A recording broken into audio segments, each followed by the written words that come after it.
Here are today's headlines. The government prepares to repatriate hundreds of Filipinos following a total deployment ban on workers in Kuwait. President Duterte offers a bounty for any communist rebel that attacks indigenous peoples.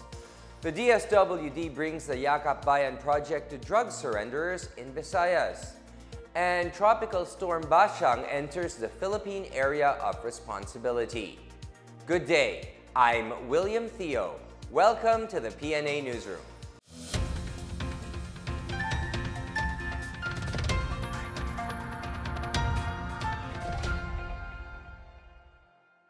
About 800 Filipinos overseas workers are all set to return home from Kuwait following President Duterte's decision to suspend deployment of workers.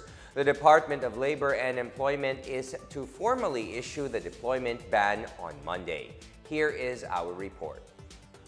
Department of Labor and Employment Secretary Silvestre Bello III has issued a total deployment ban of Filipino workers to Kuwait following President Rodrigo Duterte's pronouncement that a total employment ban on the Gulf state should be imposed due to reports of maltreatment and abuses committed by some employers. The Department of Foreign Affairs has already confirmed that some 300 Filipino workers have already returned home on Monday and another 500 are expected to be repatriated in the coming days. Around 250,000 Filipinos are currently employed in Kuwait.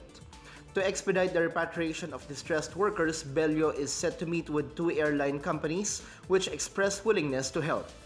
For the PNA Newsroom, I'm Benj Bondok.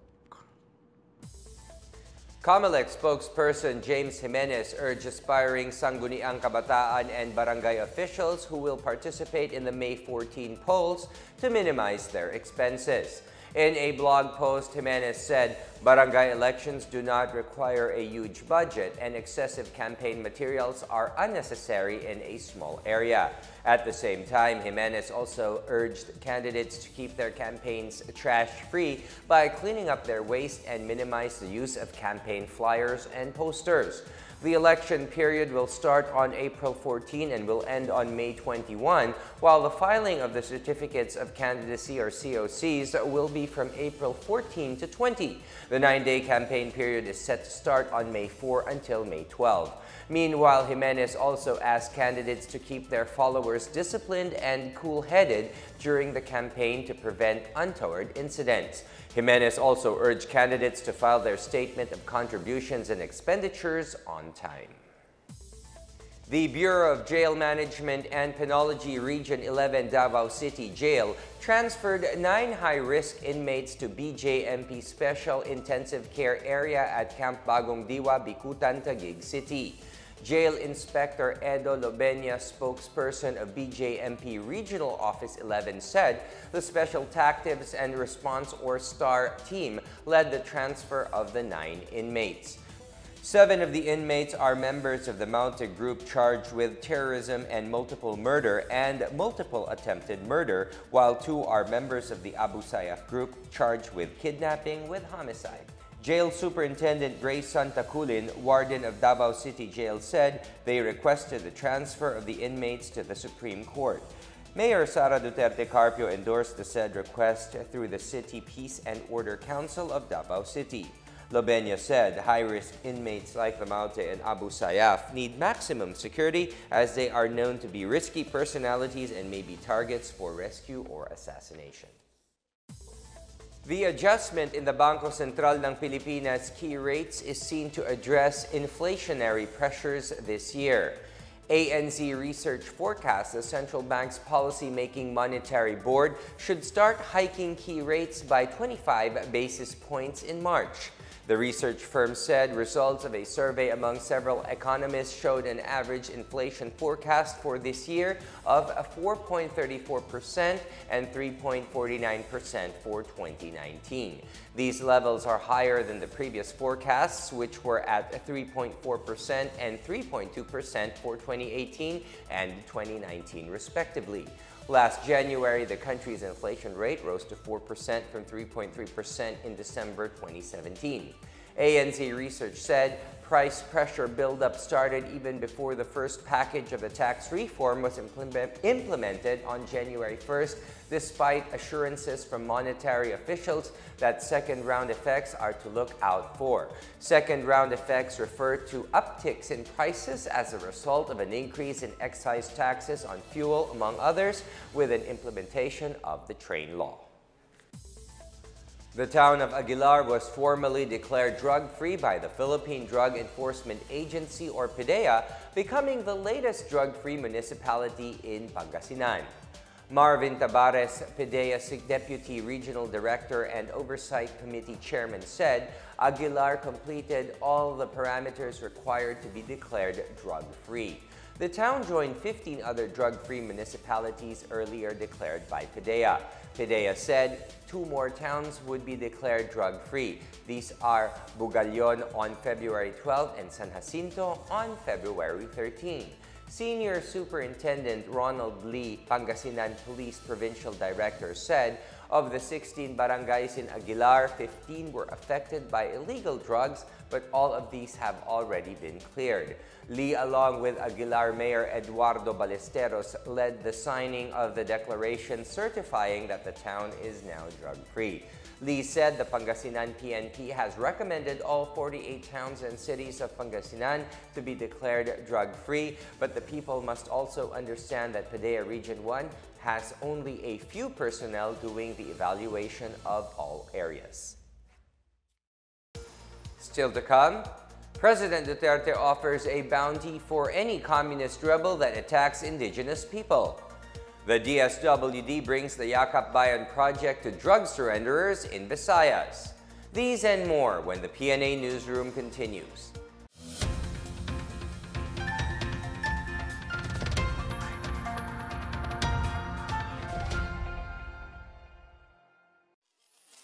Ito ang Duterte on Duty. Ulat sa ginagawa ng Presidente. February 1, Huwebes, Panacan, Davao City. Nagpahaya na magkakaloob si Pangulong Rodrigo Roa Duterte ng 100 milyong piso para sa mga lumad sa Mindanao nang dumalo siya sa unang Indigenous Peoples Leaders Summit. Layunin nitong makapag-umpisa ng hanap buhay ang mga kapatid nating lumad. Mag-release ako ng 100 billion. Temporary. Pagtawid ninyo sa normal city. Yun ang gamitin ninyo. February 5, Lunes, Malacanang. Pinangunahan ng Pangulo ang 22nd Cabinet Meeting sa Palasyo. February 6, Martes, Port Area, Manila. Winasak sa harap ng Pangulo ang 20 smuggled luxury cars na nagkakahalaga ng 61 million pesos. Patunay ng Pangulo na walang kinukonsenting smugglers at katiwalian sa kanyang administrasyon. Ayaw kong ipagbili. Kasi kung ipagbili ko, consigned to a fictitious person, igagrahe lang ninyo yan dyan. Hindi mo kayo. And when the time comes, they are sold to an auction. Yung auction dyang opisina, tatawag na rin sa isang sindikato dito. Siya lang yan. Pero itong smuggling na ito, this kind of racket has been going on again and again and again over a period of centuries. Well, it has to stop. NEDA Central Office, Pasig City. Pinuri ni Pangulong Rodrigo Roa Duterte ang dedikasyon ng National Economic Development Authority upang mapaunlad ang ekonomiya ng bansa. February 7, Miyerkules, Malacanang. Dininig ng Pangulo ang hinaing ng iba't ibang labor group sa isang pulong. Sinamahan ng Pangulo sa merienda sa Malacanang ang 200 dating miyembro ng New People's Army na sumuko sa gobyerno. Pagpapadama ito ng lubos niyang pagtanggap sa mga nagbabalik loob sa malayang lipunan. Ito ang Duterte on Duty. Abangan sa susunod na linggo ang mga gagawin ng Pangulo.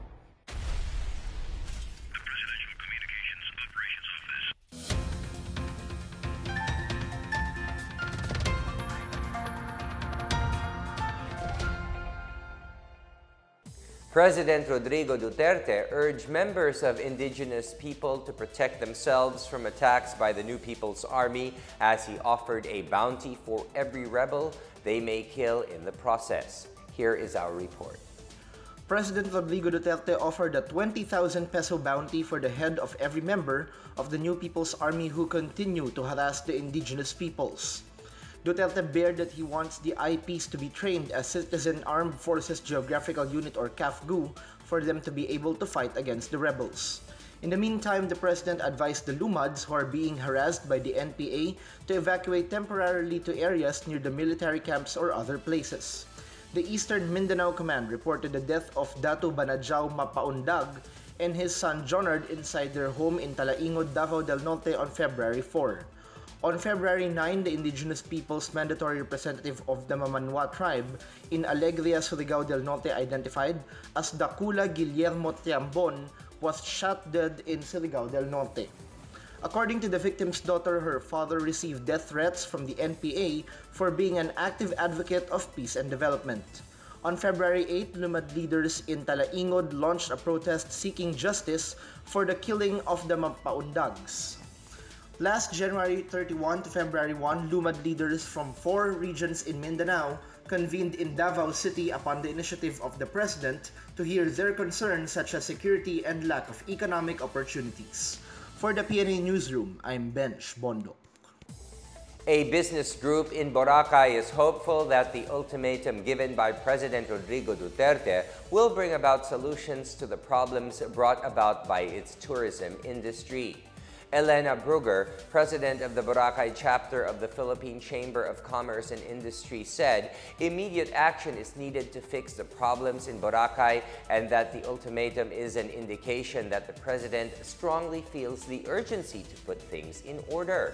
Duterte offered the Department of Interior and Local Government and the Department of Environment and Natural Resources to fix all of Boracay's issues within 6 months. Both agencies were ordered to go after establishments that violate the island's environmental laws. Among the issues that demand attention is the drainage system, which needs to be fixed to solve the flooding problem on the island. The country's total trade growth exceeded government estimates despite posting more imports than exports last year. Here is our report. The country's total trade grew by 9.9% in 2017 from 5.8% in 2016. Imports and exports posted 10.2% and 9.5% growth rates respectively, exceeding the Development Budget Coordinating Committee's growth estimates as of December 2017 of 9% for imports and 8% for exports. The Philippine Statistics Authority reported the country's total trade grew by 8.6% in December 2017 to $13.46 billion from $12.40 billion registered in the same month in 2016. Total imports posted a hefty year-on-year growth of 17.6% to $8.74 billion last December, as all commodity groups posted increases, outpacing exports, which dropped 4.9% to $4.72 billion. To arrest the decline in exports, the NEDA underscored the need for the government to continue implementing strategies that would heighten demand for Philippine-made products. NEDA Director General and Socio-Economic Planning Secretary Ernesto Perñas said this can be done by gathering timely and relevant information on emerging demands in potential markets and intensified market research and tighter linkages with businesses, malls, and shopping centers abroad to increase the visibility of Philippine export products. For the PNA Newsroom, I'm Janice Cave. The Department of Social Welfare and Development vowed to bring the Yakap Bayan program to the Visayas to help drug surrenderers acquire skills and become community servants. DSWD Assistant Secretary Jose Antonio R. Hernandez said Yakap Bayan was piloted in northern Philippines and adopted in the Cordillera region. Yakap Bayan aims to connect the programs of local government units with those of other agencies to allow former drug dependents to become productive community leaders, advocates, and volunteers. Hernandez said the program would bring together concerned agencies not only in providing interventions in terms of rehabilitation and aftercare for drug surrenderers, but also for their reintegration into the community.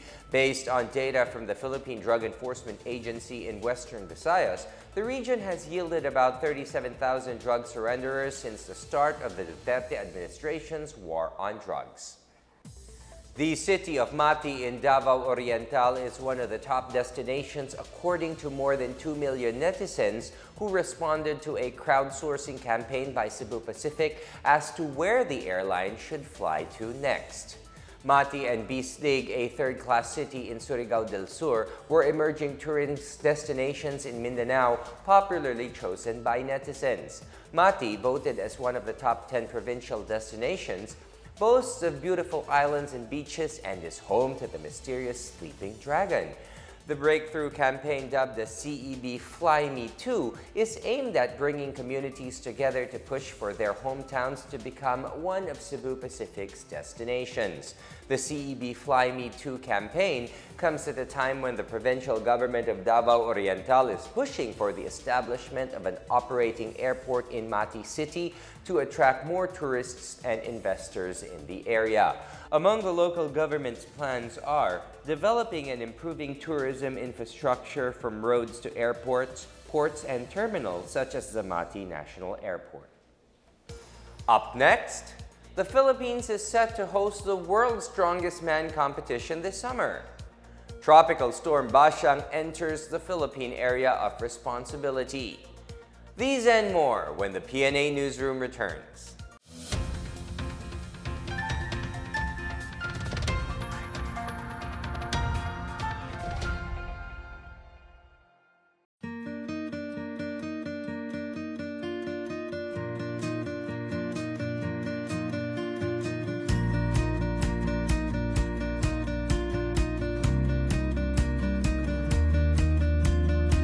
Hindi po natin pinapatay ang ating mga mamamayan.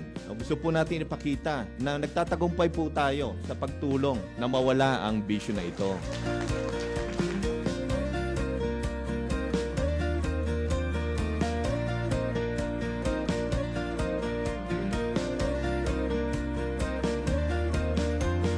Kahit na meron kayong pinagdaanan, ay alam ninyo na hindi kayo useless members of the society. Lahat ng tao dito ay may kanya-kanyang role dito sa ating bansa, sa inyong pamilya, sa inyong community.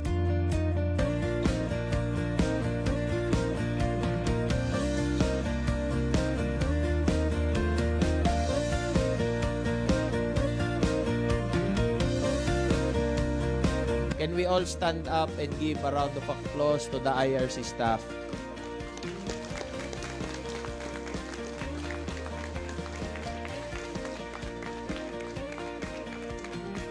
Maraming salamat IRC staff for making the dream, weaving the dream into reality of a better, more progressive Ifugao.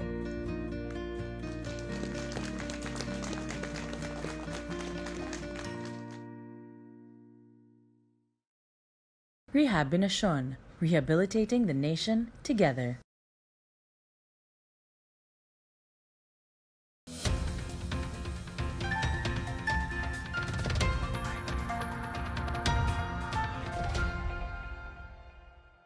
A multi-agency technical working group is set to lay out a Philippine roadmap for blue carbon control.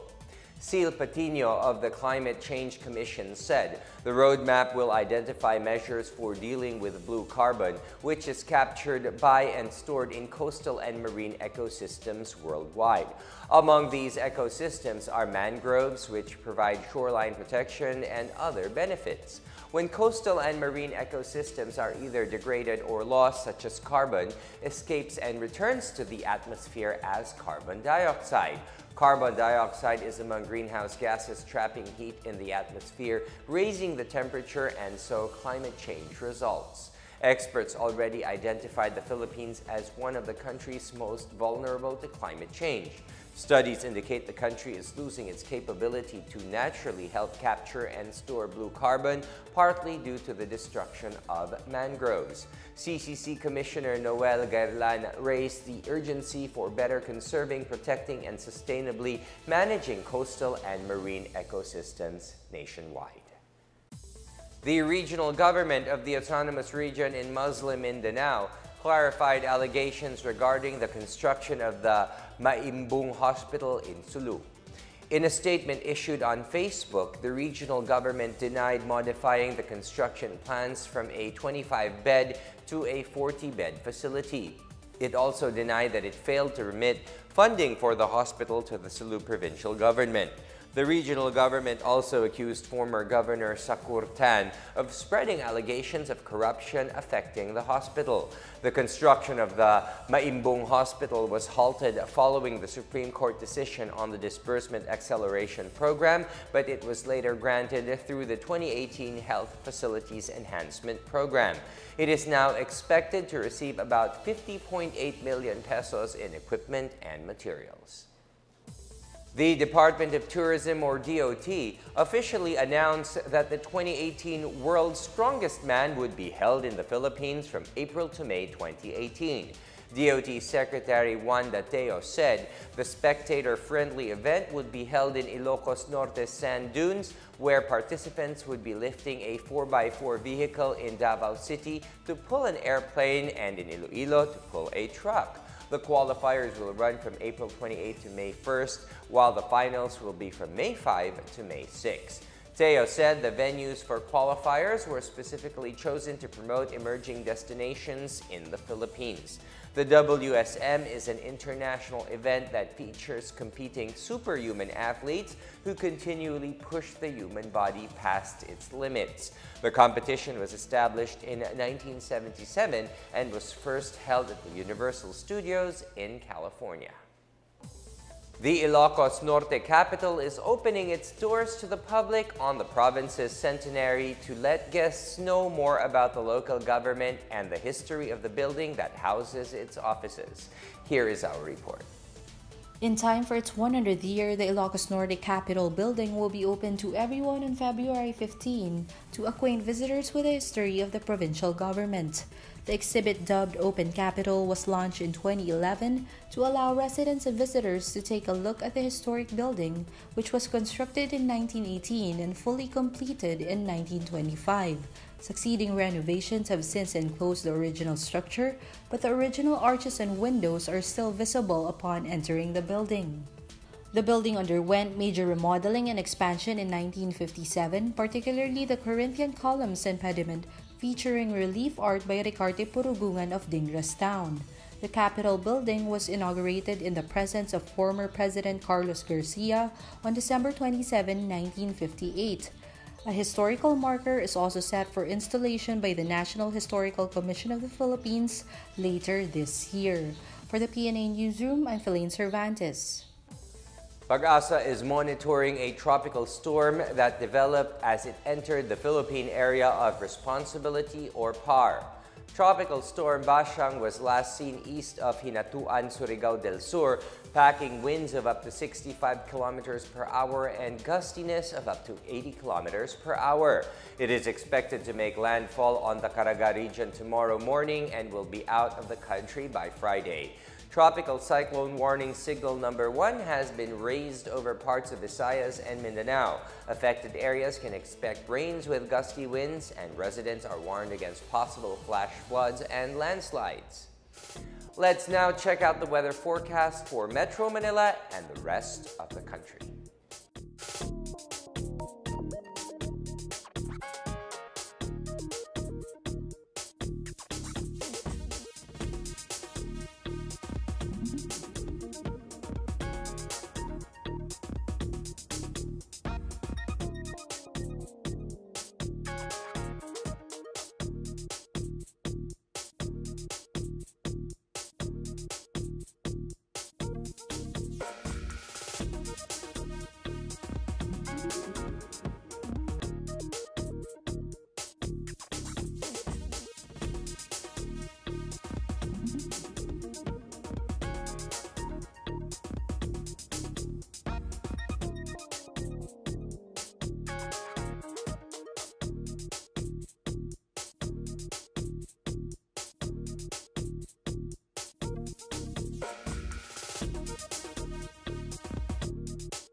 And let's take another look at today's headlines.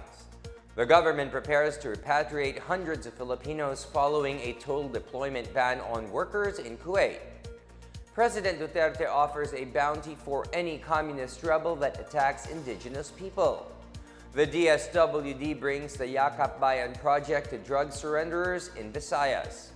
And Tropical Storm Bashang enters the Philippine area of responsibility. Thank you for watching another episode of the PNA Newsroom. To check out these and other stories, visit the PNA website or follow the Philippine News Agency on Facebook and Twitter. For more stories about the government and all that it is doing for the Filipinos, look for these hashtags in all of our social media platforms and websites.